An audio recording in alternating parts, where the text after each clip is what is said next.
Hola, ¿qué tal? Bienvenidos y bienvenidas a esta cuarta unidad acerca de los delitos contra la libertad. En esta oportunidad vamos a ver un alcance referido al bien jurídico protegido por aquellos delitos que vulneran la libertad en alguna de sus manifestaciones concretas. Este es un aspecto importante, porque cuando hacemos referencia a la vulneración de la libertad, en realidad podría alguien pensar que nos referimos a un concepto genérico de libertad. Así, por ejemplo, pensemos en un delito de secuestro, que atenta contra la libertad ambulatoria o de tránsito. También pensemos en un delito de violación sexual, que atenta contra la libertad sexual, o un delito de coacción, que atenta contra la libertad personal. En todos estos casos hacemos referencia a libertades. Sin embargo, las libertades aquí enunciadas son completamente distintas una de la otra, pero ellas comparten un elemento común, que es justamente la idea de una libertad genérica. Ahora bien, el derecho penal cuando regula estas conductas no está pensando en una libertad genérica, sino que está pensando en una libertad específica, en una manifestación específica de libertad que es la que pueden encontrar en esta diapositiva. Así, por ejemplo, entre las manifestaciones específicas de libertad que encontramos en la doctrina, se encuentra la libertad de información de voluntad, libertad de decidir, libertad de querer, libertad de actuación, libertad de obra, libertad ambulatoria y libertad sexual. Bien, entonces vamos a ver de qué forma el legislador peruano adopta cada una de estas libertades para la tipificación de conductas específicas. Habrá algunas coincidencias con otras fórmulas legislativas de otros países, pero también habrá que tener en consideración la regulación nacional a efectos de saber identificar la manifestación o manifestaciones concretas que establece nuestra legislación peruana. Es así que, por ejemplo, en el caso de la libertad en la formación de voluntad, también denominada libertad de decidir o libertad de querer, el legislador peruano tiene una fórmula legal que protege esta libertad no de forma única o solitaria, sino que la protege de forma conjunta a la libertad de actuación o libertad de obra. Es así que aquellos delitos que hacen referencia al delito de coacción y al delito de acoso sexual donde se encuentra en la jurisprudencia que protege la libertad personal, en realidad y de forma específica tiene como bien jurídico protegido a la libertad en la formación de la voluntad y conjuntamente a la libertad de actuación o libertad de obra.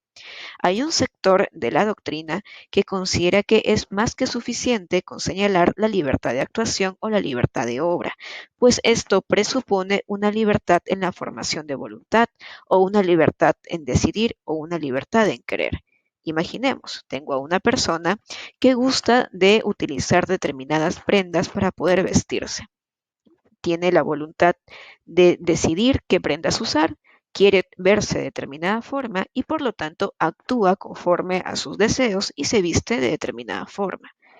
Un delito en contra de esta posibilidad de decisión será el hecho de obligarla a que se vista de una manera distinta, por el solo hecho de que quizás no llena las expectativas de la persona que le exige este comportamiento.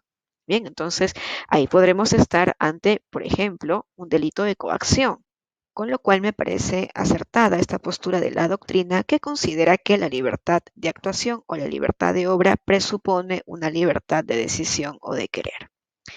Vayamos entonces con una libertad distinta, una manifestación de libertad distinta, que es la libertad ambulatoria o la libertad de tránsito. El Código Penal peruano ofrece al delito de secuestro como aquel tipo penal que va a proteger a la libertad ambulatoria o también denominada por la jurisprudencia libertad de tránsito, aquella posibilidad de que la persona decida hacia dónde desplazarse o no desplazarse conforme a sus propios intereses. Finalmente tenemos a los delitos de violación sexual, donde se protege la libertad sexual. Aquí hay que hacer un pequeño paréntesis. La fórmula legal peruana considera que todas aquellas personas menores de 14 años no tienen la posibilidad de ejercer su libertad sexual, sino que en el caso de estas personas menores de 14 años estarán protegidos por un bien jurídico diferente denominado indemnidad o intangibilidad sexual.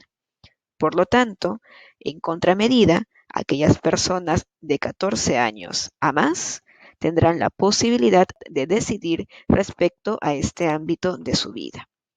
Así, si una persona de 14 años decide mantener relaciones sexuales con alguien de 30 años o de 40 años, pues estamos ante un escenario que es posible conforme a la ley penal peruana y no debería estar sujeto a una sanción. No obstante, la normativa penal peruana sí ofrece una protección reforzada para aquellas personas que están en el ámbito de 14 años hasta menos de 18 años, cuando se busca mantener relaciones sexuales bajo supuestos de engaño. Cuando esto es así, el Código Penal peruano considera estos casos como un delito contra la libertad sexual y propone una pena importante, con lo cual habrá que tener algún reparo en el margen de edad de estas personas de 14 años a menores de 18 años a efectos de contar con una libertad en el ámbito de decisión de la sexualidad. Hasta este punto entonces tenemos este video, espero que haya sido de su interés. Muchas gracias.